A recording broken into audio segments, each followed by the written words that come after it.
Yes, indeed, Melinda, it is interesting times in the world of boxing. As we can tell you, Anthony Joshua has now emerged the champion of the WBA and, of course, the IBF World Heavyweight category.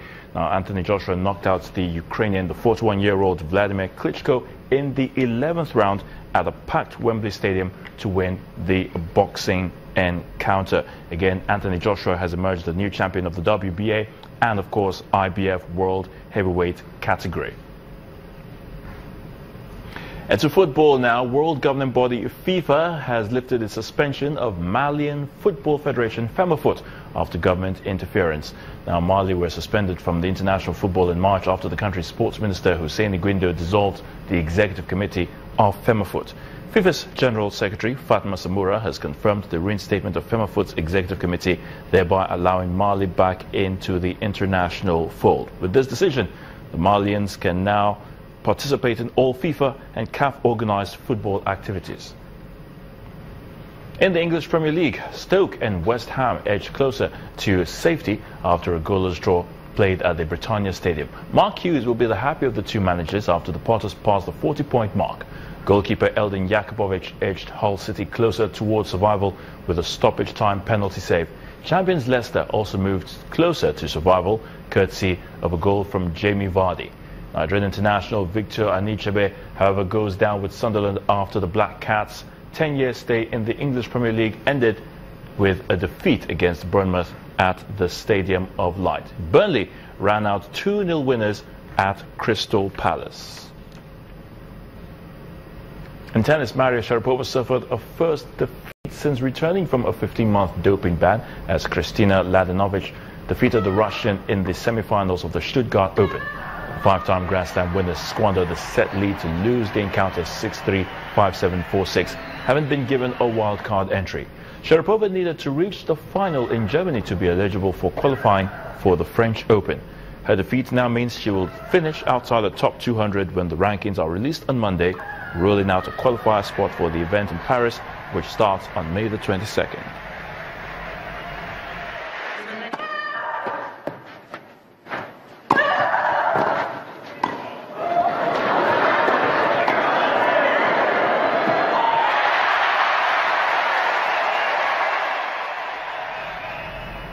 And that's a wrap on sports news. The news at 10 continues in a moment.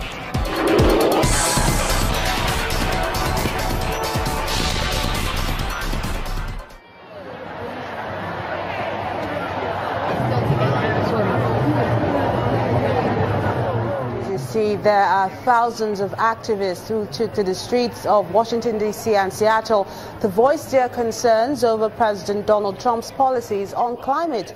This is coming on the heels of the 100 days of the Trump administration. Only yesterday, America's 45th president signed an executive order aimed at reducing restrictions on oil drilling in the Arctic and Atlantic in order to unleash American energy and create thousands of jobs.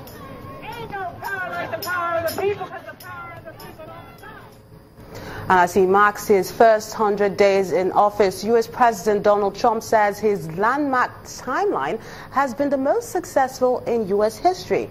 Although not everyone agrees with him, as activists took to the streets of D.C. and Seattle to protest his climate change policies. Mr. Trump was sworn in as the 45th president of the United States on January the 20th.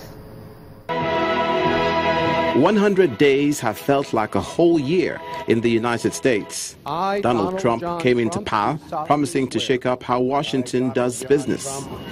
Even in his inaugural speech, focused on how he will focus on America, pulling her people from the brink of obscurity and positioning it above all other countries. You will think America will be pleased by the president's promises, but from day one, they protested against his presidency.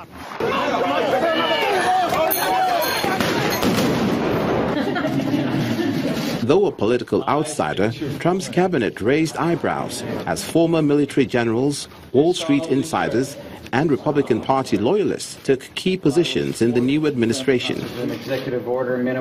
But controversies quickly ensued over a series of executive orders and actions, the most prominent being immigration and Obamacare. And the world is getting the message. They know that our border is no longer open to illegal immigration, and that if they try to break in, you'll be caught and you'll be returned to your home. President Trump is yet to make any international trips, but has met world leaders in the White House, making headlines with his meeting with the German Chancellor Angela Merkel, whom he refused to shake hands with, even when asked, to an awkward handshake with Japanese Prime Minister Shinzo Abe. He supported Brexit when the British Prime Minister Theresa May came calling, and though he and the Canadian Prime Minister seemed to be on the same page and a lot of mutual interest, Trump recently took a swipe at Canada, saying they were taking unfair advantage of the United States in trade. Then, members of his administration were found to have ties with Russia and are being investigated by the FBI.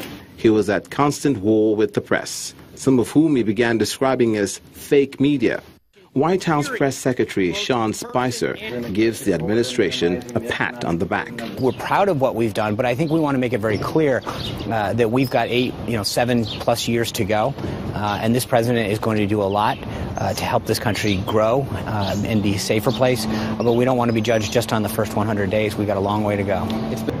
The so-called relationship between the United States and Britain is satirized in graffiti art in the North London affluent area, depicting British Prime Minister Theresa May dancing with Trump from the movie La La Land, but with the words Lie Lie Land written above.